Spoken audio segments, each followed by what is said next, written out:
Hello everyone and welcome to the Cosmetics Business Roundtable on Mood Boosting Beauty. My name is Julia Ray, I'm the editor of Cosmetics Business and it is my huge pleasure to be your moderator for the next hour or so. So earlier this year, I, like I'm sure many of you also did, attended the In Cosmetics Ingredients trade show in Barcelona. And one of the recurring claims that I came across among new launches was for well-being ingredients to improve on moods.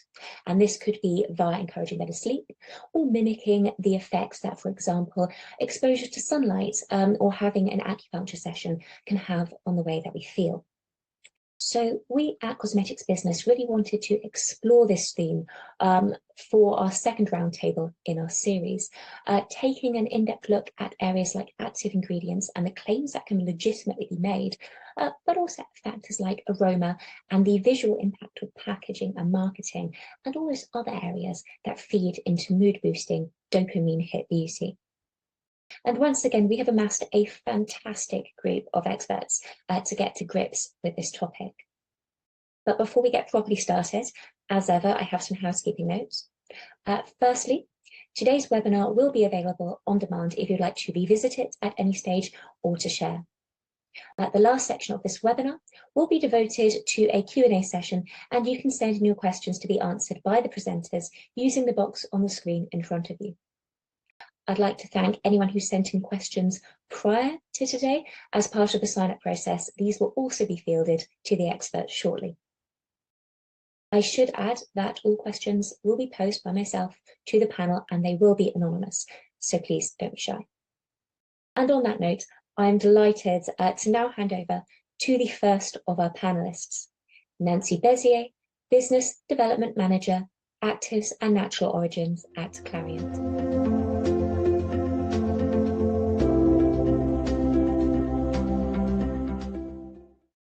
Hello, thank you for joining us today. My name is Nancy Bezier. I am the Business Development Manager for Clariant Actives and Natural Origins. We're all here today because we recognize consumers' growing demand for mood-boosting beauty products. I am excited to share with you Clariant's latest multi-award winning active ingredient, the light-mimicking mood booster, Rootness Mood Plus. Before diving into Rootness Mood Plus, I would like to take a moment to introduce Clariant's Active and Natural Origins, the science of sustainable beauty. Clariant's Actives and Natural Origins unites Clariant's long-standing tradition for scientific excellence with the drive to innovate environmentally and socially sustainable personal care raw materials,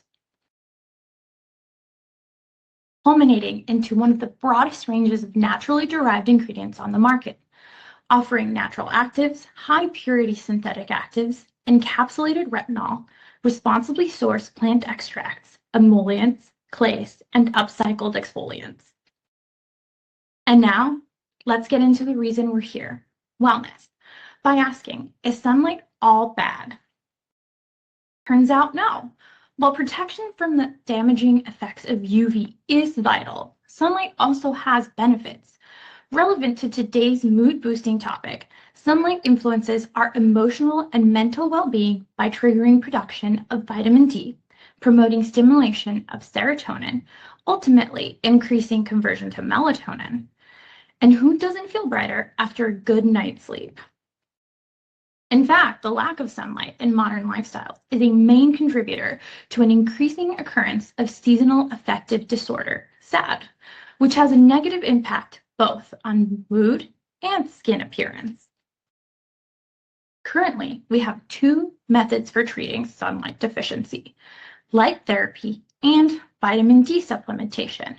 But what if a cosmetic ingredient could reproduce the beneficial effects of light on skin?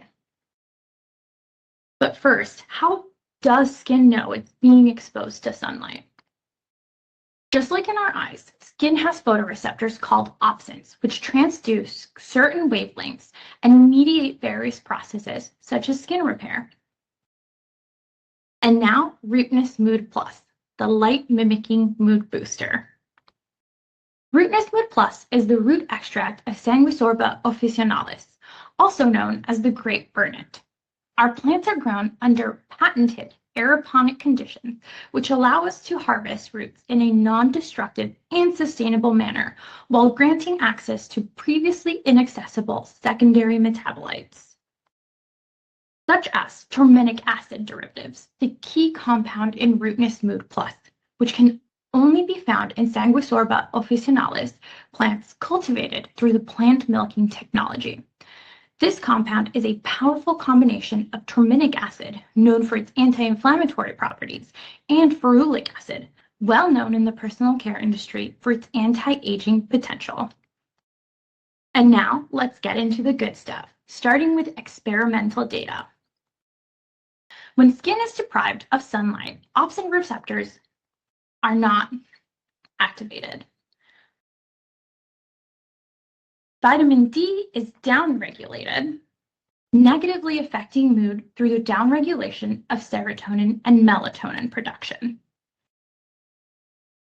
In our first skin explant model, we looked into activation of opsin receptors by exposing skin explants to light therapy for 5 days and treated daily with either 1% Rootless Mood Plus, turmeric acid, or a placebo. In the first set of images, we see non-treated and not light-exposed skin that shows very little to no opsin activation, looking very dull. The next column shows skin exposed to light therapy and treated with a placebo. As you can see, there is some opsin stimulation, having the images look a little brighter. Lastly, we're going to look at skin that has been exposed to light therapy and treated with Rootless Mood Plus, where opsins are highly stimulated and the color of the images is even brighter than the second set. While not pictured here, we also ran this test without light exposure and observed opsin stimulation similar to that second column, meaning that Rootless Mood Plus not only boosts light therapy, but is even capable of stimulating it. The skin explants treated with Rootless Mood Plus also showed an upregulation in the vitamin D downstream pathways and increase in serotonin and melatonin production. In our second ex vivo study, we looked into the effects of Rootless Mood Plus on skin complexion by treating a skin explant with Rootless Mood Plus at 2% or a placebo.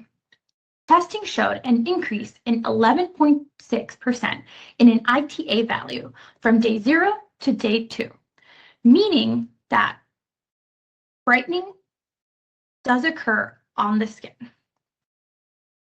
And on to the clinical data. One of the biggest hurdles to creating mood-boosting beauty products is the lack of empirical testing methods. This is especially important as consumers are increasingly demanding tested and proven efficacy of personal care products before purchasing. Until now, emotional well-being was only tested using questionnaires, which can be easily biased. Clariant was able to solve this by partnering with MyBrain and using their wearable EEG headsets, which can measure brain wavelengths and quantify cognitive relaxation. We began by running a preclinical assessment in order to demonstrate that light therapy increases relaxation. The study was comprised of 13 volunteers having daily light therapy sessions. Relaxation measurement was done before each daily light therapy session. Results show that light therapy is able to improve relaxation state of volunteers as soon as following the first session, validating the benefits of light therapy as well as the ability of MyBrain device to measure it. For our clinical study, we selected 36 women volunteers who worked indoors, experiencing low mood and dull facial complexions. Our volunteers were asked to apply either a placebo or a Rootless Mood Plus gel cream twice daily for 28 days. Their cognitive relaxation was measured after 7 days of use, and their complexion was evaluated at 28. These are the two formulas that were tested. They are the same, except the active formula, the one on the left, contains 1% Rootless Mood Plus. After 7 days, volunteers who used Root-Knit Mousse Plus gel cream showed a significant improvement in relaxation compared to control group. This improvement of mood is similar to that experienced after only one yoga session. People suffering from low mood also experience depressed skin, which is dull and non-homogeneous. Images here clearly show an improvement of the skin complexion of two of our volunteers. We can see a decrease in spots and redness, as well as just general brightness. In fact, when evaluated by a trained assessor, the skin complexion of the Root-Knit Mood Plus group showed a 70% increase in skin homogeneity. We further tested skin surface carbonylation, which causes dull skin, and saw up to an 80% decrease in the Root-Knit Mood Plus group. To summarize, Root-Knit Mousse Plus is a groundbreaking active ingredient that enhances the benefits of sunlight by improving mood and skin complexion. There are infinite possibilities to incorporate Root-Knit Mood Plus into innovative and effective skincare. For example, imagine a sunscreen that protects from UV while boosting the beneficial effects of sunlight. I look forward to seeing what other inventive products you can come up with Root-Knit Mood Plus. With that, I thank you for your time and encourage you to reach out to us, learn more about Root-Knit Mood Plus and the rest of our portfolio. Thank you very much. Hannah Critchley, Marketing Manager at Croda. Hiya, my name is Hannah Critchley and I'm the Global Marketing Manager for Skincare at Croda. I'm really glad to join today to talk about mood boosting beauty and the power that beauty and personal care products have to affect our moods, and how, as an ingredient supplier, by enhancing our understanding of emotional responses, we may be able to help aid formulation development. So our purchasing habits for beauty and personal care products are driven by a complete mix of logical connections with a product or a brand. For example, based on our perceived reputation or credibility, a specific efficacy claim, and alongside both of those fairly logical connections, less logical, seemingly illogical connections rooted in our feelings. And those feelings can trace back even before using a product to how comfortable we feel in making a purchase. As our hunger for more efficient and potent products grows, we look further and deeper to find proof that our money is being well spent, particularly amid a cost of living crisis. And we're at an exciting period in our industry in that our ability to quantify claims, which have previously been less tangible, more qualitative claims like emotion, is growing. Appealing to consumer emotion is nothing new in terms of beauty and personal care products. Whilst they may not influence the actual functionality of a product, these consumer preference claims highlight additional benefits which allow the product to better align with and therefore appeal to different lifestyles. So whether it's an energizing shampoo, perking up your start to the day, an uplifting body moisturizer giving you a boost, or a relaxing night cream helping calm you down after a taxing day, these additional adjectives give us a glimpse into how that product will fit in with our individual routines. And traditionally, these types of claims would have been validated qualitatively through the use of consumer studies and questionnaires, giving you claims like more than 87% of consumers agree.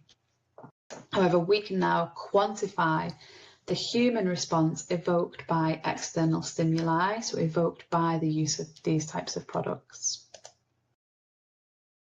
So, how can we measure emotions? An article published by Kaneko in 2018 categorized a range of techniques according to level of emotional awareness and type of measurement, so split into cognitive or behavioral and physiological. The example I gave on the previous slide, consisting of surveys, consumer studies, they fall into a cognitive category which require a high level of consciousness. But emotions are complex phenomena, so in response to an external stimuli, emotional responses actually take place in two stages.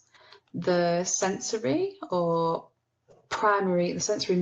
or primary response is followed by a secondary process whereby you consciously become aware of your emotional experience.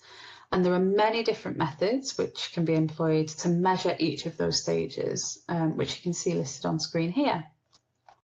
Over the next couple of slides, I'll show you how at Croda we've chosen to combine a non-biased method of monitoring physiological response in EEG with an explicit method in the form of rate all the attributes, or RATA. And this has allowed us to explore the correlation between those different methods, effectively linking the emotional response to the language used by the consumers when describing their experience. How have we done it? Well, in this first study, we used a panel consisting of 20 Singaporean millennials to collect EEG data. And this data was collected in response to the topical application of some basic skincare formulations. These formulations contained different oil and water emulsifiers, and as a result, had distinct sensory profiles or textures. So, following application and monitoring of EEG, the panelists were then asked to complete a survey where they could select from 17 different emotional terms and rank how that formulation had made them feel. And finally, our brilliant technical team were able to analyse the results of both the implicit EEG and the explicit RATA. And what they found is that there was an 83% agreement between the unconscious EEG category classification and the specific conscious emotion that the panelists indicated that the formulations made them feel. Knowing that we have this 83% confidence linking EEG to RATA, we can then use a circular model to plot EEG data as shown on screen here, where EEG has been translated into valence and arousal using a unique algorithm, and then each point plotted here then relates to a formulation containing a different oil and water emulsifier. Using the emotions identified by the RATA, we can then label each quadrant with the language highlighted by the panelists. So for quadrant 1, so on the top right-hand side of this plot, where we have high arousal and high valence, that indicates emotions such as excitement and joy. Working clockwise around for quadrant 2, which has low arousal and high valence, this indicates more satisfied, calm, relaxed feelings. Quadrant 3, with low arousal and low valence, links to sleepy feelings, whilst quadrant 4, with high arousal and low valence, evokes more annoyed or higher stress feelings. This has allowed us to understand how oil and water emulsifiers can impact the feelings evoked following the use of a skincare formulation. So we can link texture or sensorial experience to the feelings that that application is likely to evoke.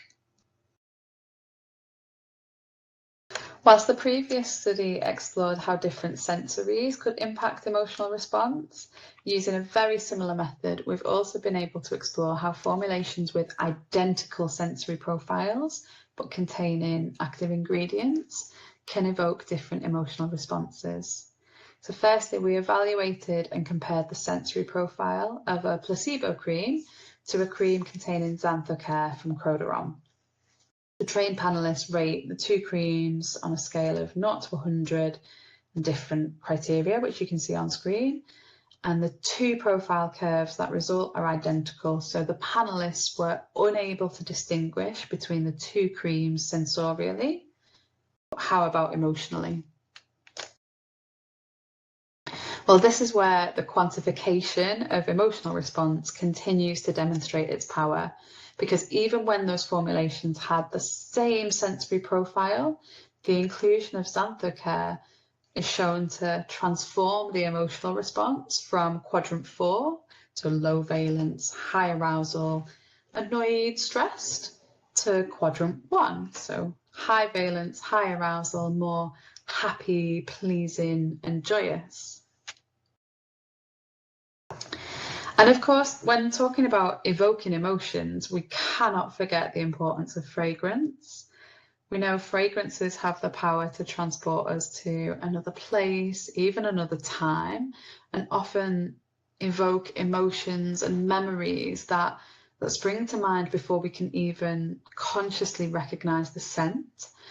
And our team at Iberchem have recently launched their Wave Motion program to investigate the impact of fragrance on human psychology and physiology. So this investigative program brings a new dimension to perfumery, with Wave Motion aiming to enhance our understanding of how scents can transform the emotional landscape, with the ultimate goal of informing the creation of fragrances that evoke positive feelings and boost emotional well-being. So I realise I've covered a lot of different activities from the Croda Group very quickly, but hopefully that gives you a flavour of the approach that we're taking to enhancing our fundamental understanding of the role our ingredients play in formulation, not only in the more traditional sense in terms of formulation science and sensory and texture, but equally in how that then can impact emotional responses. This slide gives a bit of a summary of the various different bits and pieces we've got going on across the group, and I'm more than happy to take any questions later on in the session today. Thank you so much for having me. Mir Shafi, Senior Research Analyst at Euromonitor. Hello, everyone. My name is Mer Shafi, and I'm a Senior Research Analyst with Euromonitor International. We are a market research company, and we have offices all over the world. And today I am speaking to you from our Dubai offices. So we specialize in a wide range of consumer products and services, and I'm part of the beauty and fashion vertical. So for today's discussion, we are going to root it in this idea of health and beauty in sync. I'm going to give you some key trends, as well as share a really interesting case study with you. And before I do a little bit more of a deeper dive in how fragrance brands are redefining value in this context, and leave you with some key takeaways and future outlook, as well as one piece of advice on how brands can differentiate themselves and gain a competitive advantage in this space. Okay, so let's begin. So here in the region, we're seeing both in store and online an increasing availability and shelf space of products that are kind of situated in this intersection between health and beauty. And one of the reasons for that is because of this growing trend of wellness. It's a global trend and it's really taking off in the region. In fact, Euromonitor includes wellness as one of its 10 megatrends, which means that it will shape consumer behavior for the years to come. And I just want to make a note here that wellness isn't a trend that's just limited to health or to beauty, but actually we're seeing it in every single industry. We're seeing it in fashion and apparel. We're seeing it in home care, food, nutrition. So it's a really important trend, and it's something that you need to keep an eye on. So when you think of beauty and the Middle East, what's the first thing that comes to mind? The average person would probably say something like, heavy, dark, kohl eyeliner, dramatic lips, like a very heavy makeup look. And that wouldn't be wrong. Color cosmetics have traditionally played a really big part of the beauty industry here in this region. And that's partly because beauty is kind of intertwined with social signaling, status signaling, and purchases of beauty products often are fueled by social and occasion-based spending. And even here where I am in Dubai, 5-6 years ago, if you talk to people, you would see like people would be a little bit reluctant to shell out big bucks for products that they couldn't actually see on their face. And it's a very sophisticated beauty market here, because there was just kind of this preference, or let's say bias, towards products that you could actually see. But this is now changing. So we're seeing this really interesting shift with this idea of beauty products being things that kind of make you look good versus beauty products being things that make you feel good. So what has kind of fueled this shift? Well, the pandemic, obviously. It actually has been a trend that we were seeing trending upward before the pandemic, but the pandemic just kind of supercharged everything. And people were reporting elevated stress levels, worries about mental health. In fact, Euromonitor, we do global surveys. So we ask consumers about their perceptions of beauty and their perceptions of health. And in the 2020 survey, about 72.5% of global respondents said that depression and mental health have a moderate to severe impact on their daily lives. They did the same survey in 2022, and unfortunately, that percentage is almost unchanged at 71%. So this is a real indicator that, concerns about mental health and about mood are here to stay. And if you're interested in these surveys, you can find them on our website or just feel free to reach out to me and I'll be happy to share them. So if you take a look at the surveys and you kind of dig deeper, you'll see that Generation Z, the younger generation, are the generations that are the most kind of fluent in the vocabulary of, I guess, what you could call therapy speak or mindfulness. And for them, feeling good and feeling like themselves are things that really kind of fuel their purchasing power. So why is that important in the Middle East? Well, as this chart to your left shows, the Middle East and Africa region have the highest percentage of Gen Z as share of total population. So these are two reasons why this trend is important and it's here to stay. Okay, so now I will share with you a case study. There are so many I could have come up with, but I will just focus on this top one here, Self-Care Rituals by Fable and Mane. So Fable and Mane have this really interesting line of hair care products that they position as mindful products. So they use ingredients with like an Ayurvedic positioning like jasmine or sandalwood that promotes relaxation, promotes wellness.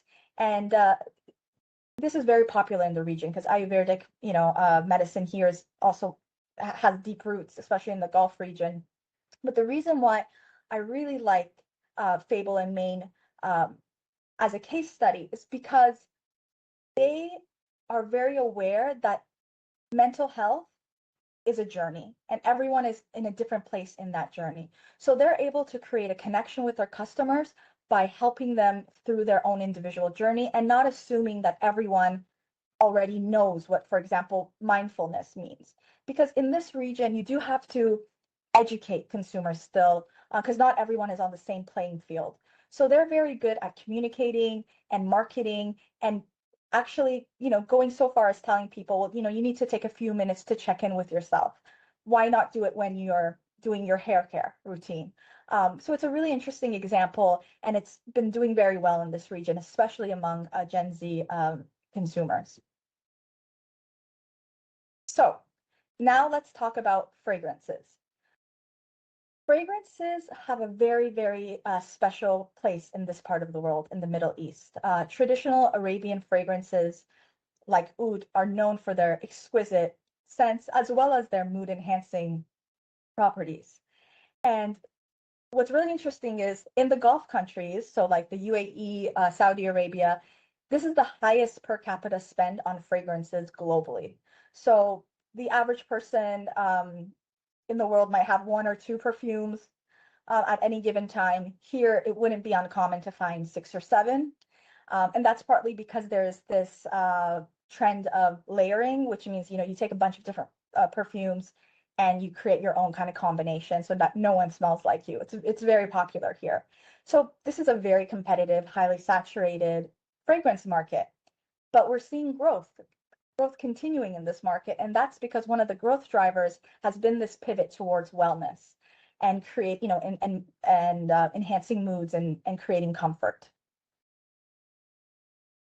So women's fragrances make up the largest type globally, but the fastest growing fragrance group is unisex.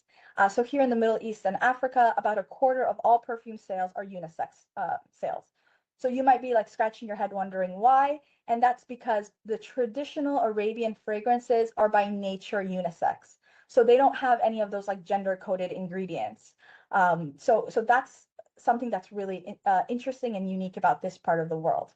And why does this matter? Because if you want to capitalize on functional fragrances and ingredients that enhance mood, you can really do that in a much easier way when you're dealing with unisex fragrances, because then those ingredients can go across the board. And it's something that really sells well in this region.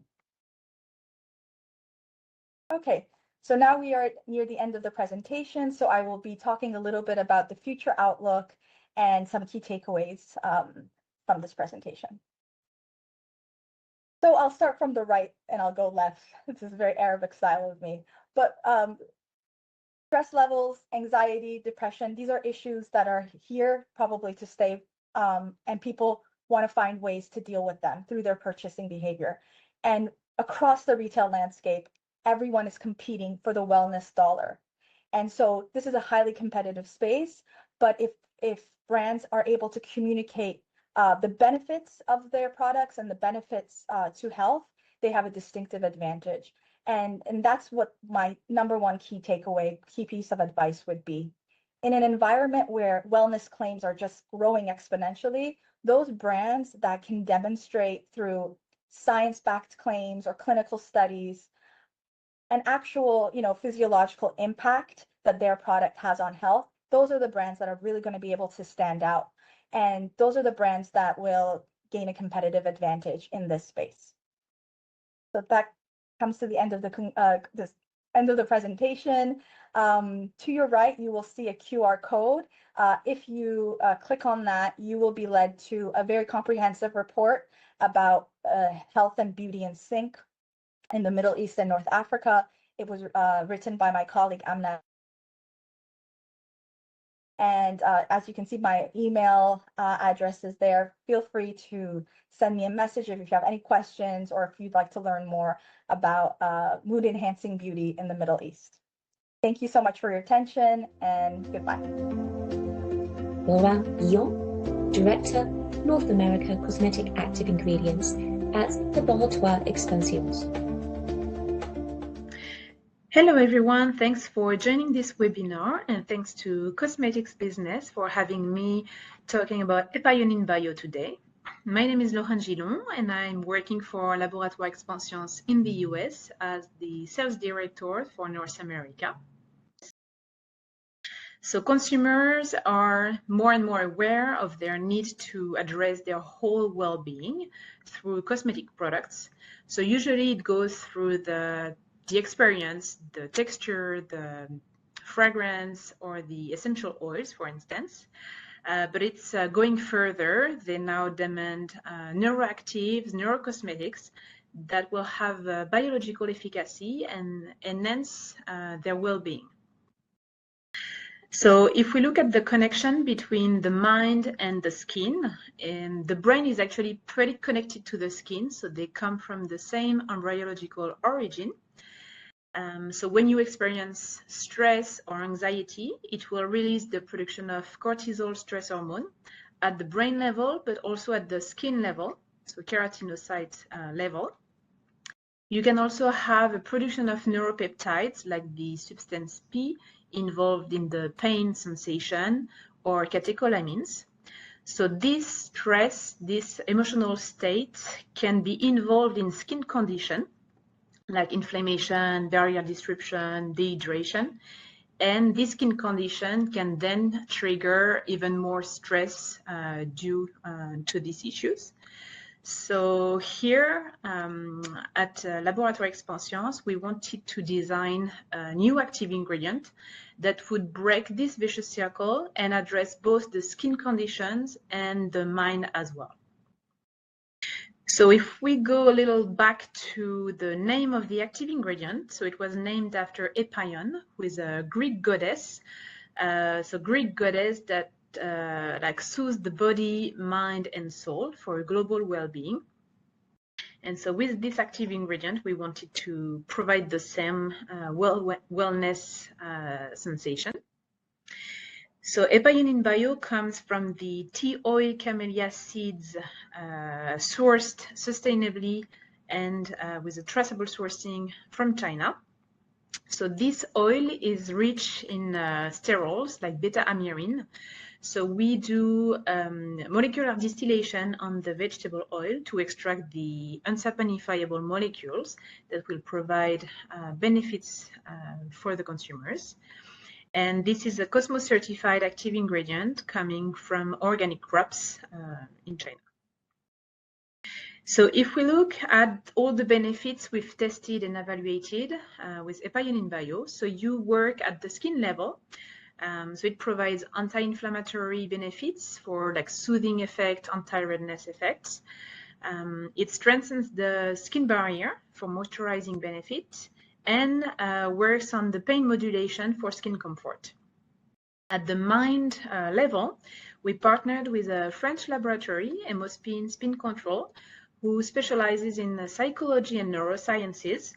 And we evaluated the effect of the active on emotions, on the self-esteem, self-confidence, on the stress reduction, and the quality of life of the consumers. So let's see first at the skin level, because both are very connected. So skin level, at first, we wanted to evaluate the reduction of the cortisol stress hormone. So cortisol is an hormone that is produced at the skin level, and Epionine Bio reduces its production, and it's confirmed clinically when you do DSQAMs that you have less of this hormone produced, so minus 25%. The cortisol also affects the skin barrier and the ability for it to repair. So when you apply Epionine, you help repair and strengthen the skin barrier. So that leads to a better corneometry, so more moisture in the skin, and a reduction of the tulle, so reduction of the water evaporation throughout the skin. Also, under stress, you have a release of inflammatory markers like interleukin-1 alpha. And when you apply Epionine Bio, you reduce the interleukin release, clinically confirmed by swab sampling, so minus 42% of the interleukin. And that leads to a reduction of the redness parameter. So the redness color of the skin is reduced by 22%. Last test performed on the skin that is linked to the stress is the pain modulation. So with Epionine, you reduce the substance P released, so a molecule that is involved in the pain sensation, especially here after lactic acid stress. And clinically, it helps to reduce the tingling sensation, burning, tightness, itchiness for a global comfort improvement. Now, if we go at the mind level, so we did multiple tests, but we wanted here to focus on the tests that have numbers and have not only wordings, but like physical parameters that we were able to measure. So the mirror test was one of the tests we've performed. So the idea was, after months of application, to put the volunteers in front of a mirror and ask them how they felt about their skin and if their condition affected them. And while they were speaking, we evaluated the way they were speaking. So the vocal stress was significantly reduced versus the placebo group after months of application. So meaning the way they were speaking, the speech, the mumbling, the highness of the speech, and so on. Second parameter we evaluated was the heart rate variability. So heart rate variability is balanced with the parasympathetic and sympathetic systems. And here, using Epionine, we saw an improvement of the heart rate variability. Another parameter that we measured with the mirror test was the wording that the consumers or volunteers were using. So placebo group in gray was mostly talking about their skin condition and how the placebo cream was hydrating their skin, smoothing their skin, or gentle on it. The group using Epionine Bio was more expressing their feeling, so less discomfort, feeling better, and soft. Another significant test that we've done was the electrodermal response. So here the concept is that when you're stressed, you will sweat, and this can be measured on your fingers. So we did put electrodes on the fingers of the volunteers. We blindfolded them, applied a heat patch, and measured the sweaty response. And so here you can see the results. So again, versus the placebo group, the group having been treated by Epaionine Bio was less sweating than the placebo group. So overall, when we did a self-evaluation questionnaire with the volunteers, they were able to confirm improvement of all parameters tested on the skin, but also at the mind level. So their emotional state was perceived better, self-confidence was increased, and overall their quality of life was as well. So much better than the placebo group. So as a summary, Epaionine Bio was really an ingredient that was created to target the skin and mind well-being, and all the parameters connecting both, like cortisol stress hormone, substance P, were like showing benefits at the state, like the mind level. So emotions were better, boosting the self-esteem and so on. So if you need some inspiration, we have one oily formula that is supposed to moisturize the skin, soothe the skin, but also the mind, thanks to the active, but also thanks to the texture with passion fruit oil, virgin prunus oil, and the smell as well, that will also enhance the senses.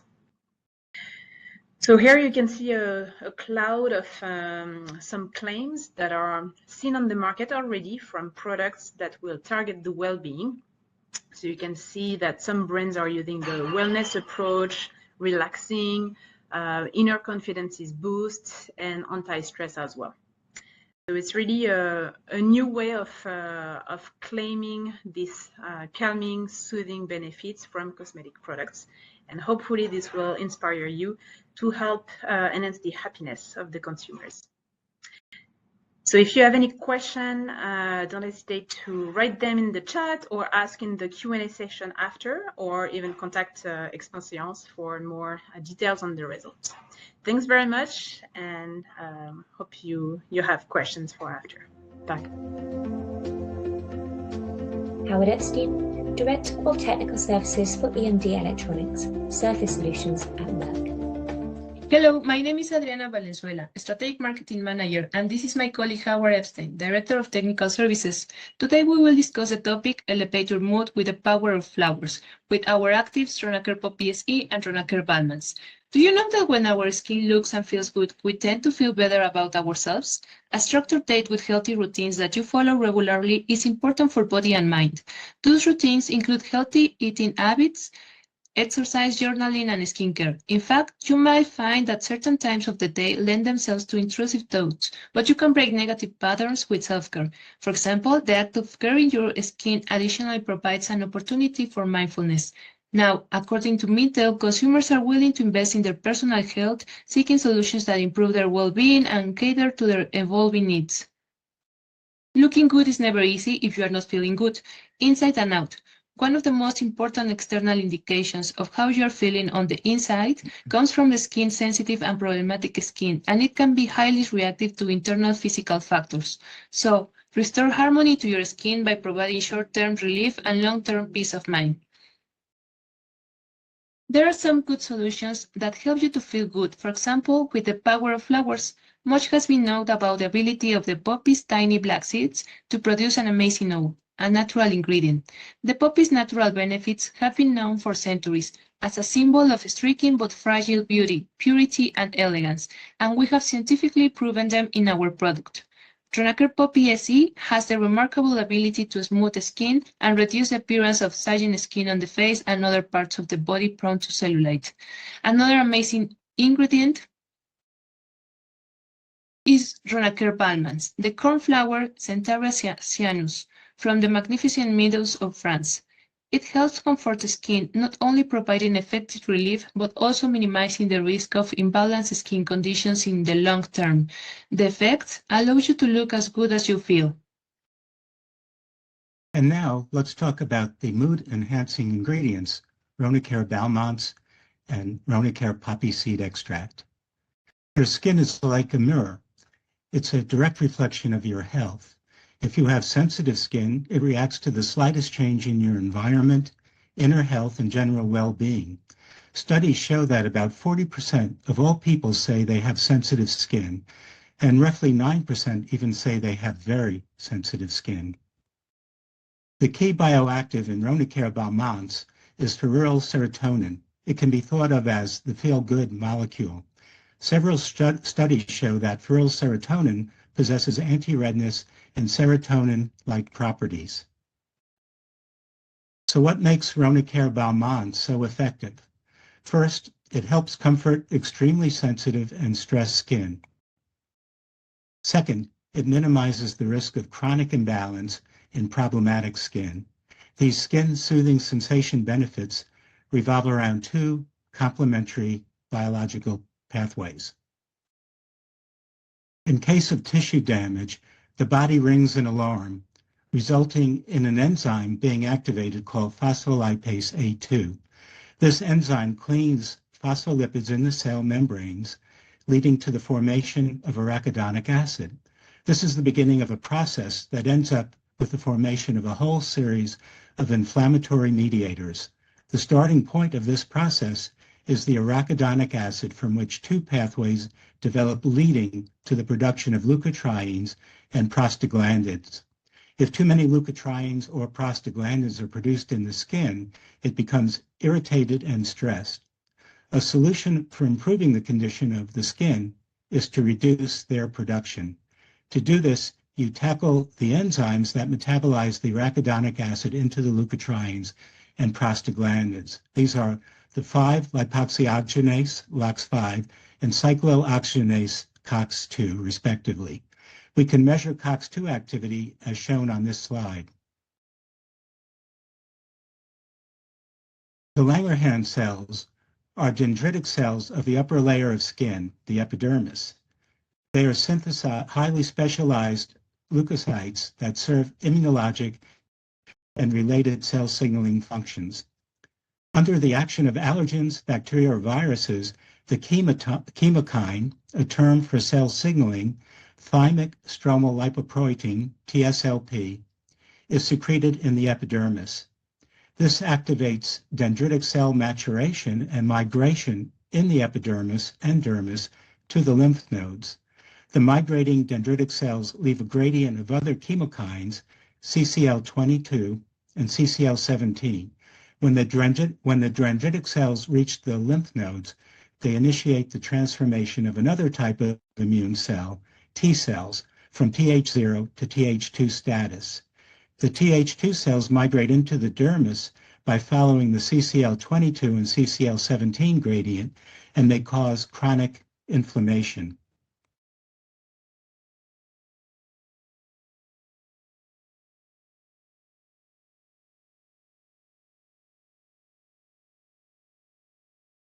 The cornflower extract neutralizes, that's known as the neutral ligand, CCL17 and CCL22, and this reduces the risk of chronic Th2 inflammation. These results are in line with studies showing that ferulyl serotonin is the neutral ligand of CCL17.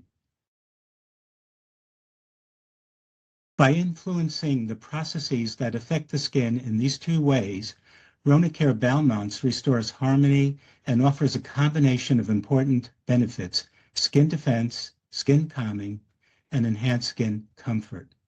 That's the theory and science, but does it really work in practice? Yes. A variety of clinical studies on hypersensitive skin have shown that Ronicare Balmonts does what it should do. For example, one study looked at detergents applied to the skin and the ability of Ronicare Balmonts to prevent irritation induced by detergent stress. The study lasted 2 weeks and involved 86 volunteers with highly sensitive and dry skin. First, a cream containing 1% Ronicare Balmonts was applied to the skin for 1 week in. This was followed by a week in which the skin was stressed with a detergent. The volunteers were then asked to score perceived levels of skin redness, itching, and skin sensitivity. The results were outstanding. Asked about the ability of the cream to prevent skin sensitivity, the volunteers reported excellent improvements in the skin areas treated with Ronacare Valmods.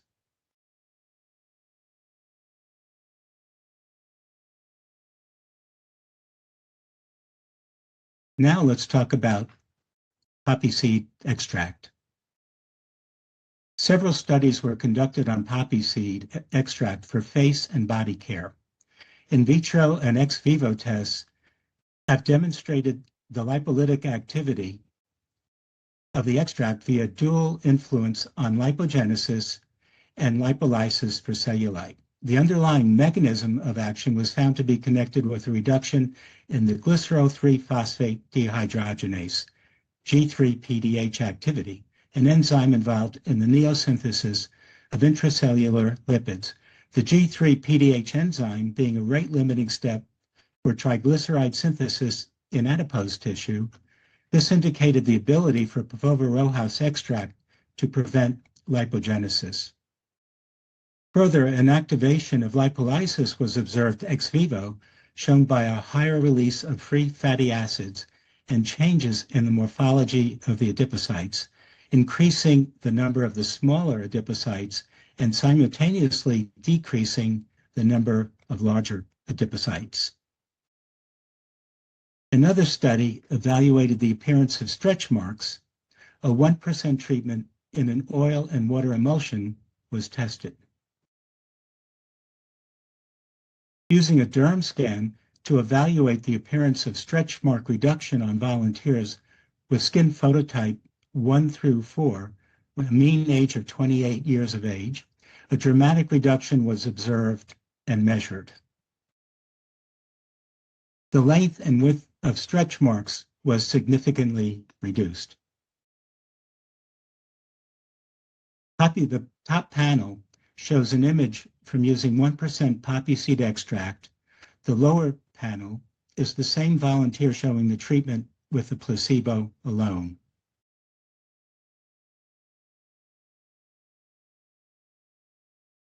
Poppy seed extract was also found to be ideal for face care. We evaluated the appearance of dark circles and wrinkle reduction. In both cases, significant soothing and anti-wrinkle effects were noted.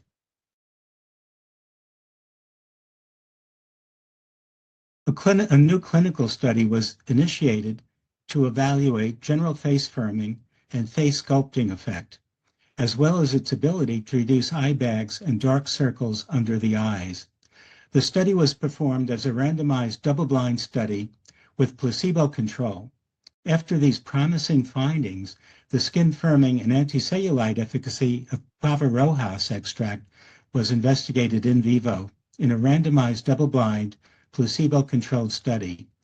The application of emulsion containing 0.1% of poppy seed extract on the thighs of 22 volunteers was shown to induce statistically significant improvements in all viscoelasticity and skin smoothness parameters, blood microcirculation, and linearization of the dermal-hypodermal junction. This is an example of the effects we observed on a 63-year-old volunteer treated with Ronacare poppy seed extract.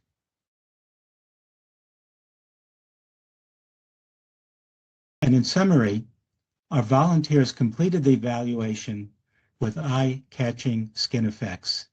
Thank you very much.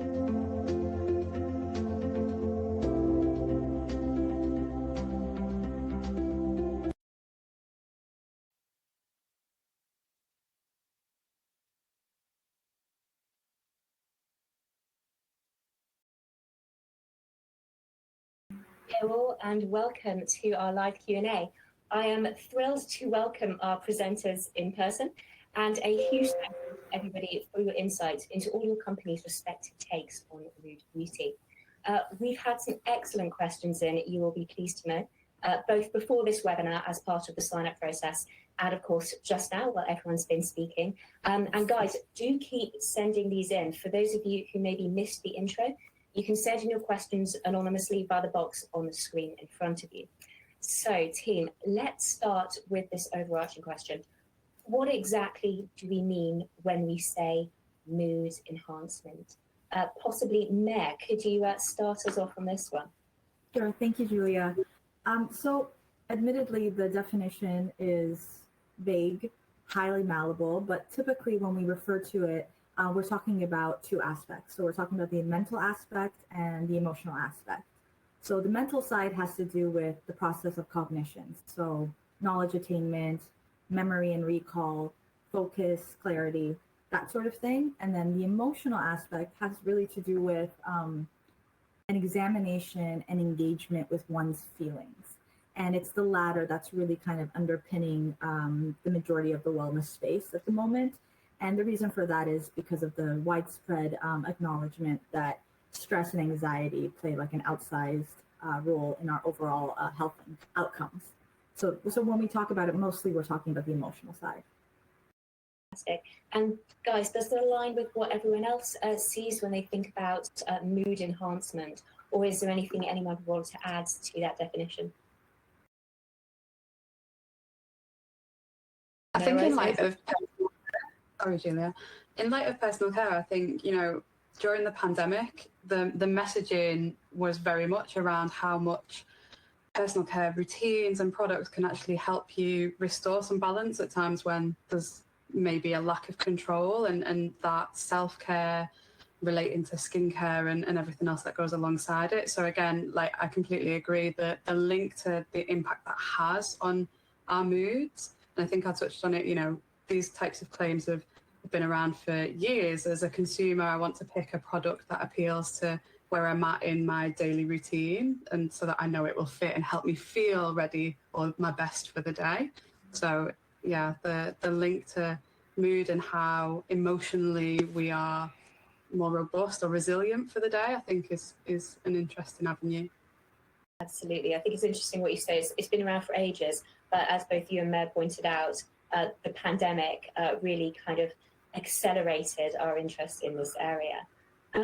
So one of the areas that we have had a huge amount of questions sent in regarding is for the regulatory side of things. So rather than field you the 15 or 16 very similar questions that we got in, I've chosen my two favorites, and these are: is neuroscience and mood boosting within the cosmetic definition? And what are the regulatory requirements to make a claim for a cosmetic to improve mood? Maybe Howard, I believe this is an area you're big on, so would you like to maybe give us your insights there? Yes, and it is a very interesting question. Number one, the regulatory environment is different in different parts of the world. Here in the US, in North America, where we have the Food and Drug Administration, in 1938, they defined the difference between a drug and a cosmetic. And because of that definition, this is what we have to live with in a regulatory perspective in the US. So it's a structure function. And even if you don't have an active drug in a product, if you make a structure function claim in advertising on your product label or talk about it in that regard, it could create what is a cosmetic into a drug. So now in terms of mood, this has been addressed some years back with aromatherapy when structure function claims were made for products with fragrances. And once the line was crossed, once that claim was made for structure function, many companies had to either withdraw their product or change their claims. Mood is a gray area. What exactly is a mood? The FDA hasn't defined exactly what a mood is, how you change mood necessarily, but if there's a structure function claim involved that changes the mood, a psychotic drug, a drug for psychotics, that's very different. That's clear. It's always confusing for many people because in the EU, for example, sunscreen products could be cosmetics, but in the US, they are drugs. So that's the big picture. Fantastic. And possibly anyone who'd want to weigh in on the on the European side? Obviously, we've spoken about the FDA, but is there anything we can add to that that makes it a bit more global as well? Yeah, I think Howard hit upon the fact that, yeah, it's going to vary geographically, and most, if not all, cosmetic regulations do contain a definition of the word cosmetic. And really, as long as you're outside of kind of medicinal, physiological, or clinical claims, there tends to be greater flexibility in the types of claims that we can make. Authorities do have guidance on how to make those claims and how they should be justified and proven. So there's some guidance from the EU Commission in Europe, for example. And I think for me, in terms of the impact on mood, like I mentioned, the claims have been out there. Those adjectives have appeared on packaging. What's changed more recently is our ability to be able to prove those. So where they would have previously been a result of consumer panel studies and the types of claims you'd see, there'd be some really small print somewhere saying X% of panelists agreed, and it was this many panelists. Advertising authorities are typically the ones that would want to challenge and make sure that the panel's been large enough to prove that. But for example, the technology that we're using to measure that now is really just to give greater confidence in the likelihood of that response. So I think you kind of moved nicely into the next question, which, to be fair, having watched your presentation sort of then, I think has been covered quite beautifully during those. But we have a question here asking what clinical methods can be utilized when evaluating this mood tech. So maybe, Hannah, to continue on from what you were saying, and to riff off your fantastic presentation earlier, you know, where are the kind of ways in which we're substantiating these claims? Because it's quite exciting, really, seeing all these different ways that people are substantiating. Yeah, absolutely. I mean, I'm a scientist by trade, so for me, data is really exciting. And there's so many different test methods that we can use nowadays to look at implicit reactions, and that can be things like facial expressions, eye tracking, physiological reactions. So I gave the example in my presentation of EEG, which is measuring brain waves. You can do skin conductance, brain imaging, hormone levels, and then further on, like I think again I touched on, having that ability to track whether a consumer is conscious of that and able to verbalize it. So then you can do things like self-assessments and verbal conscious measures, which rounds off that unconscious kind of initial reaction with the subconscious kind of processing. Fantastic. So we've got a question in here which is quite specific, and it is on Epionin Bio. So it's saying Epionin Bio was tested for its ability to reduce cortisol and pain modulation properties.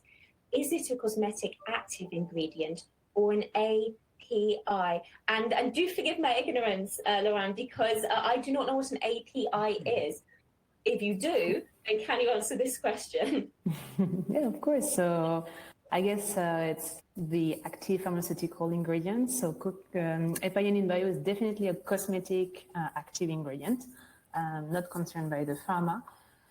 And here we really wanted to go deeper in this wellness, and Anna was mentioning how the skin and brain are connected,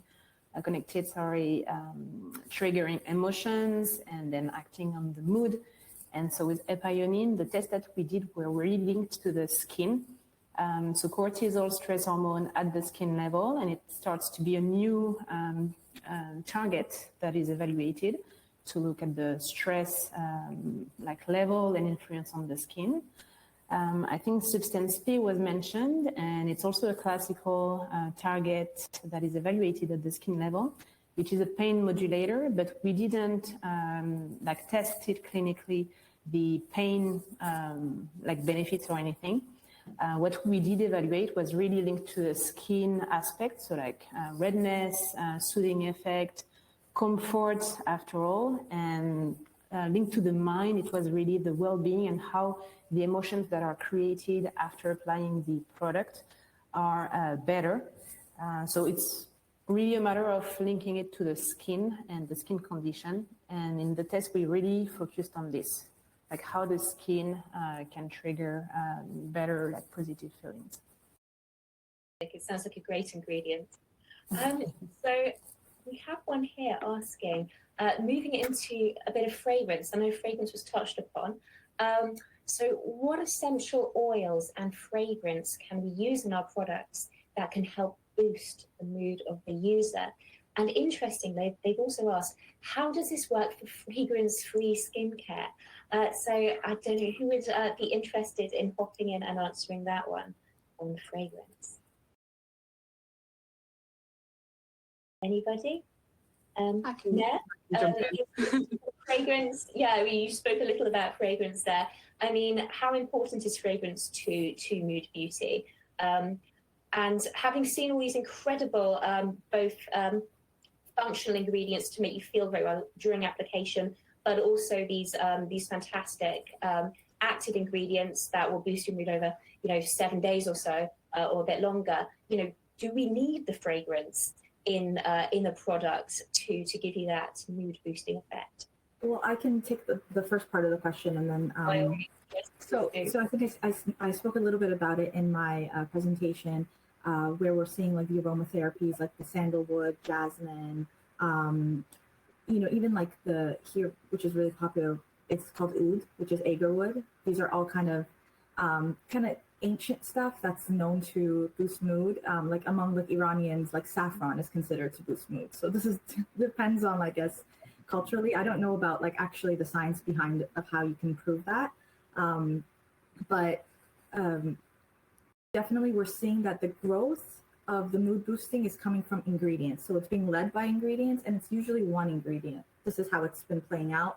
One halo ingredient that everyone kind of knows, okay, well, jasmine or lavender promotes sleep and relaxation, promotes a good mood. So it's mostly, kind of anecdotal from my perspective of what I see, because consumers themselves, they're not very science savvy.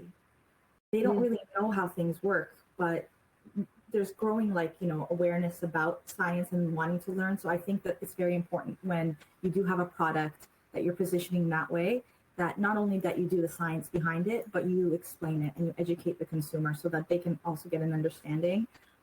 We sometimes refer to it as like radical transparency, because so many companies are now engaging in that sort of like mood and like this gray area, as Howard was saying, that it becomes very difficult to actually compete in this really competitive market without being able to differentiate yourself. And I think part of it has to do with is being led by science, but second, explaining the science for people to actually understand how it works, which is a main challenge. Absolutely, I completely understand that, because the science that we've just seen today is fascinating, but how do we distill that message in a way that is, legal to the consumer? It's that's the question, isn't it? I have an anecdotal comment, if I may, on fragrance and mood.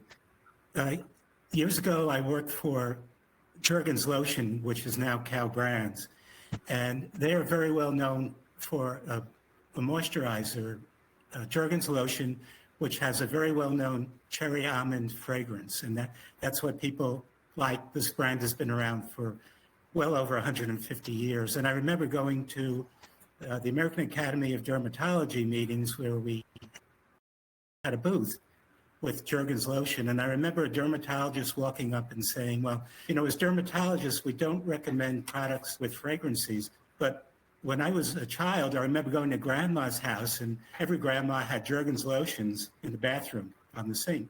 And he said, I love that fragrance because it brings back such pleasant memories. So this is the power of the appropriate fragrance and culture, which can vary, as we heard, regionally. But it's so fascinating how strong it and the memory that it brings and the positive feelings it brings is my point. Absolutely, and I think it's very interesting there that it's almost a kind of collective experience, because so many people would have had grandparents or mothers that use that product and have those associations as well, which is really interesting. Yes. And anybody else want to weigh in on fragrance, or should we move on to the next question? Fantastic. I guess just one. Please, yeah. Oh, just like, for example, one quick note.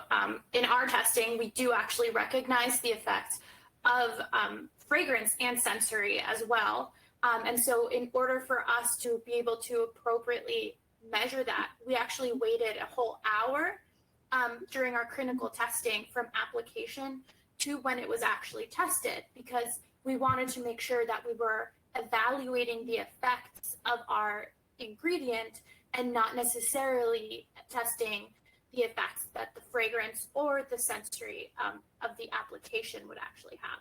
So, you know, it is well known to be an effect, a mood boosting effect. Really interesting as a variable there, yeah. It makes complete sense when you say it, because that would have an impact, absolutely, or potentially could. So we have one here asking, how does colour evoke emotion? I think this is interesting because it brings in things like packaging, marketing, as well as obviously the makeup sector. So does anybody have any thoughts on colour and how that affects our emotions? I think on this to reflect on again, it's one of those areas that's had, you know, years worth of exploration and yeah, that emotional connotation with colour and what that conveys. So similar to, as we've discussed with fragrance, and we were similar, our Iberchem, which is a part of the Croda group, have been looking at how fragrance can influence that emotional connection as well, and building fragrances targeting that emotional response. We, in our testing, the vast majority of what I talked about was fragrance-free, so it was absolutely about the sensory. One of the other things that we made sure was to completely remove colour from that, or colour variants from that as well, literally anything that could influence someone's perception. But yeah, on the topic of colour, I think, you know, fundamentally there's all of the research around which ones are more likely to make us feel cool or calm and relaxed or energized and geared up. And I think, in all honesty, the application into colour cosmetics is at the moment for me mind-blowing, because yeah, like I know for me as a consumer, my perception and my connection to my makeup cosmetics is more about the impact it has on my appearance, and colour and, you know, spreadability and texture and fragrance will all play into that. So I think it's, for me, it's very early days, but the fundamental science behind colour and its impact on our moods is something that's been explored for years. I think it's interesting. We've reported on, for example, a TikTok trend in fashion for dopamine dressing, which has absolutely moved into the beauty sphere. People using kind of acid brights and squiggles and freckles, like little metallic freckles, and it's so people are definitely having fun with beauty at the moment, and I think that's moving into the packaging area as well. I feel like I'm seeing a lot of see-through like lids and stuff, so you can see the products underneath and the color pop that's coming through. So I think there's a lot to be said for the way that we can make people feel a bit happier, because personally, when you do your makeup during the day, it can just slot into your morning routine. So why not make it a joyful experience and bring that pop of joy into your morning? Absolutely. But Julie, I have one quick comment to make here. It's kind of interesting. I just remembered it.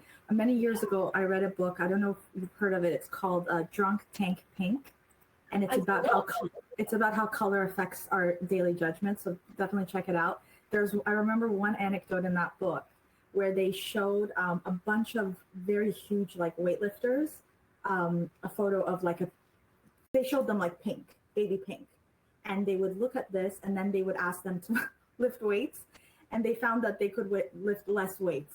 I don't know about the scientific validity of that, but definitely check it out. But there's a bunch of examples in that book. So it was growing literature. Yeah. That's so interesting. It's such an interesting insight into kind of how cultural expectations over the years made those kind of scenarios. Fantastic. So I have one which is, again, very much tailored towards Nancy. Somebody's asking, what was the definition you provided for SAD again? If you could provide us with that.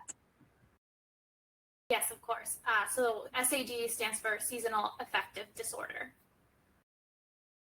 Okay, there you go.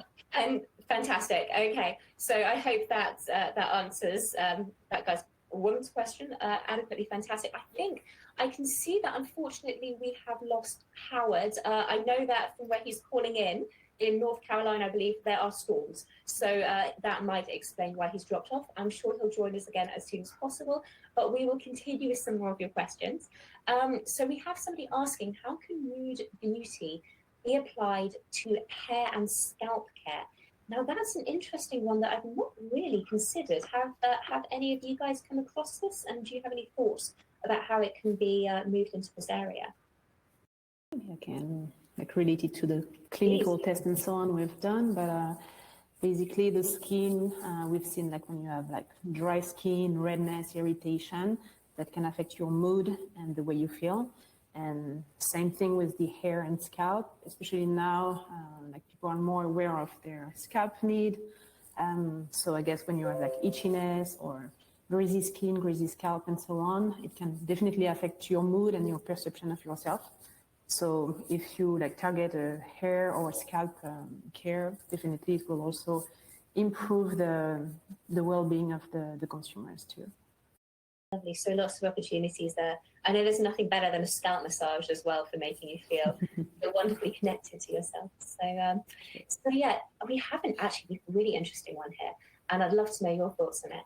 Somebody's asking, can we talk about price points that customers are looking to spend on mood boosting beauty?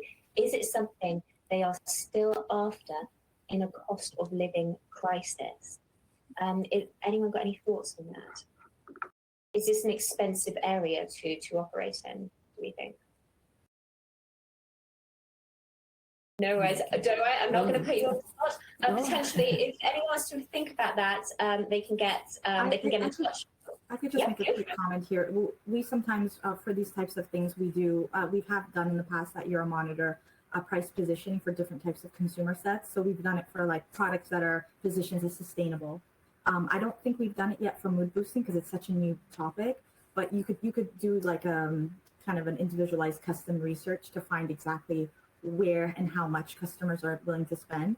In the Middle East, at least in the UAE, Saudi Arabia, we've actually had like shifts in global wealth where we've had like migrations of millionaires coming to these markets. So we've seen a huge increase in appetite for premium beauty. And because premium beauty is already so competitive, the ones that are kind of different, that like, you know, help you with your health or are healthy or with your mental health, they tend to do well, and they tend to be positioned at a higher price range because it's more for the premium products. We're seeing it less in the mass products. So I guess it depends quite a lot on the market. So for example, for the Middle East, that's not going to be a problem, but maybe for other markets, you need to do your research into where you're aiming your mood boosting products. So finally, we've got an interesting one here, which is, what is the profile of the typical consumer interested in mood enhancing wellness and cosmetics? Do we have a typical consumer? What do we think, guys? What does the profile of a typical consumer for mood boosting cosmetics look like? I wouldn't be like super like specific into the profile itself, but I think like everybody noticed like after COVID how we switched our goals in our daily life, and now it's more about how we feel more than how we look. I think it was Mare, I think, who mentioned it. Yeah, I mean even Nike did a campaign. They, you know how they have like Just Do It. In 2021, they did a mental health campaign, Just Feel It. So we're seeing it in everywhere. But I guess like from my perspective, because we do research on consumers, it's a difficult question to just summarize, but there's a big overlap between the wellness, mood enhancing consumer and the consumer who's interested in natural products. And this is what's actually very challenging for you guys who are on the brand side, because there's that perception that natural and healthy are naturally intertwined. And we know it's not necessarily the case. So then you're in this really challenging situation where you want to appeal to that customer who's looking for the mood boosting, but that customer might be just looking for natural. And then you have all these, you know, scientific and interesting cutting edge things that are not maybe herbal, they're not natural. So that's really a big challenge, I think, from your perspectives. I don't know if you guys would agree with that or. Team communication aspects, yeah. Definitely into this holistic approach of like feeling good about ourselves, but also the world and how we consume. Absolutely. So guys, to really round things off, I'm curious. In maybe one line, I'd love for you all to tell me what you think is the next big opportunity in mood beauty. So maybe if we start with Laurent, you're on the big screen in front of me, so I'm going to pick on you first. All right. I think from what we see, the clinical testing is pretty new. In fragrances, like it's super triggering like emotions, but now having clinical testing to be able to link the skin and mind effects are pretty new from what we see. So maybe that's the next one and make the brands be able to claim more on this area. And Mel? I guess one of the biggest areas I think would be in male products, male grooming that we refer to, just because cosmetics usually is typically not targeted to men, but this kind of positioning could be really interesting. And you're seeing, kind of an explosion of like male podcasters and manosphere influencers who are peddling a lot of products positioned to improve mood, more of the cognition, like the clarity, the mental focus. I think that could be a really interesting aspect to target male grooming. And Nancy? Yes, I think to add a little bit to the wellness sensation and all that, I think for example, one of the things that we actually tried at Clariant is having a whole ritual set up with the application of a product. So for example, we created a Spotify playlist that you could actually listen to while you were applying your products. So for example, setting up a routine where maybe I know personally when I'm getting ready in the morning, I'm listening to the news, which I'm sure is not going to cause a relaxation state. So maybe if you say, hey, here's this, here's your beauty routine, and it includes the color, it includes the smell, it includes now an active ingredient that maybe is also targeting wellness. But to top that off, here is a 10-minute playlist for you to listen to while you apply, maybe while you wash your face, dry your face, apply, that lotion. It's a whole routine. It's really going into that self-care, and it's not just I'm buying this because it's self-care. It's having that 10-minute relaxation state. So it really integrated into your consumers' wellness routines. Fantastic. So look at it holistically would be the advice. Wonderful. Correct. Hannah? What do you think is going to be the next big thing in mood beauty? I think with a slightly different angle as an ingredient supplier, for me, there is a really exciting opportunity in kind of data-driven formulation. So being able to use our insights and the measurements and the data that we're gathering as a result to inform formulation development. I think I touched on it earlier, to give us a greater chance that it's actually going to deliver what we intend it to. And so there's lots of benefits in terms of sustainability, reduced time at the bench, like all of the kind of technical development that goes into that formulation creation. But then as a consumer, that I can have greater confidence that the product or the brand that I'm buying into is going to deliver what I expect and what I need as well. So that opportunity for the individualized kind of routines, I think is really going to resonate. Definitely going to be really, really interesting. Lovely. And finally, Howard, are you with us at the moment? Or I think Howard may have frozen. So I'm unfortunately going to have to pass on that question. So guys, that is sadly all we have time for today. So thank you to everyone on the panel for all of your insights. You really have been splendid. And to our viewers, it's been wonderful to get so much engagement from you guys. And apologies if we did not get around to your specific question today. As mentioned at the start of the webinar, maybe if you were late and missed a bit and would like to catch up, everything will be available on demand. So the third webinar in our roundtable series will take place on the 20th of September at the same time as today's, and it will be on the topic of beauty with Gen Z appeal, which is a huge topic. And if that interests you, if it appeals to you, if you look in the lower right-hand corner of your console, you can click the Sign Up Today button to make sure that you don't miss out. With all that said, I would like to extend a huge thank you to all of our speakers, and thank you to our audience too for watching. Goodbye.